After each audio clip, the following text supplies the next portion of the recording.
Hello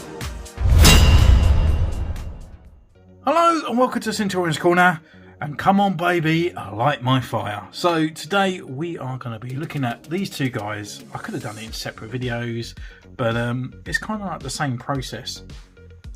I just kind of want to build these guys up a little bit, and it's not too hard really. I just want to bring them a little bit more colour, a little bit more Shazam in their fires. Mainly for Dormammu, it's going to be obviously his head. That's where he's on fire. This thing really annoys me. It just keeps falling off. So I'm actually just going to glue this in place once I have finished. But taking this off, we can actually really look at this head. And it just, even though the face is good, it just blands out into this big fiery mane. And it actually, in the comics and stuff, and looking at all the sort of reference pictures, this Dormammu is actually more yellow. So I'm just going to choose just sort of like wildfires that are going off, and I'm just going to paint them yellow just to bring a little bit more kind of emphasis into that flame. And the exactly same on this Johnny Storm as well, because this one here is very see-through. His eyes need to be a little bit brighter so we can actually physically see the details here. The hair, flame, mohawk here kind of sort of blends in too much. These bits blend in too much. I want to make him a little bit more retro, more cartoony, so he actually appears better on the shelf. And that's simply what I'm going to do. I'm not really going to talk through it. I'll just play a little bit of music. And I'm just going to use flat yellow XF3 Tamira. It's just a nice bright yellow, very retro kind of style in here. And then I'm just going to simply place that. If I do use any other paints in the process, because you know, we're just making up this as go, I will put it at the end of the video where we'll put them back on the black shelf and have a closer look at these guys once they are finished. So let's go. Flame on. So don't forget to smash that thumbs up. If you enjoyed the channel, don't forget to subscribe, ding the bell so you don't miss an episode for next time, and I'll see you at the end of the video.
finished and completed 2 birds, 1 paint pot. Very easy and very simple to do, and you can just see how it generates extra detail in there, making him look even more fiery than he was before. And from a distance as well, it's not actually just bleeding in there. You actually can see the actual flame effect, especially for the Human Torch. It doesn't look like a jelly mold anymore. You can see those extra flames and what the detail, what Hasbro actually wanted to show you for that actual figure as well. I must apologise for the review yesterday of DORMAMMU. I actually got rid of all the paint, the actual pictures should I say, and already painted this guy up, so I couldn't retake the pictures for the review. So I'm just bringing this out today to compensate for that error. I apologise. But looking at these guys, they're just really nice looking now, and just using that flat XF3 Tamira, you can buy this one pretty easy. It's a nice vibrant yellow. You can get it from Amazon or just normal retailers as well. I think the Hobbycraft in the UK sell these as well. And yeah, it's just a really nice vibrant yellow. Really brings out that flame. And the other part here I use is that Loctite super glue, and that's just for the little tab on DORMAMMU's kind of like head rest part, kind of cage thing that goes around his head. Yours might be okay, but mine kept falling out. And if it is, then this is a brilliant glue for that. It will just keep it in place forever. So taking a closer look at the Human Torch here, just block out some of the light so it actually doesn't bleed all the way through, but just actually yellowing those eyes and doing the flames as well. So I just done the strokes just on the front facing of the flames, just to generate that extra detail in there, and around on the back of the head as well, just doing those extra parts. Same on the hands, just on the higher raised areas on the larger flames, and then just taking it away, you can actually see it just, well, it just really just pops. And for DORMAMMU, I didn't actually do the back of his head, I only done the front, and again just the raised front areas just with the yellow, but I had filled in all the yellow in the mouth and the eyes, just as well. That's just how he looks really, and it just gives him a bit more sort of depth to the actual mask as well, without bleeding in to that big orange blob. So yeah, I'm actually really happy how these turned out, and it's very simple. Only took me 5 minutes. Just a couple more coats on these, because where they are transparent, the paint kind of sort of bleeds out a little bit. So yeah, just be patient, do it slowly as well, and yeah, you should get the same results. So thank you so much for joining me in this one. Don't forget, you can comment down below, you can follow me on Instagram, ding the bell and subscribe. And until next time, take care. I'll see you soon. Bye.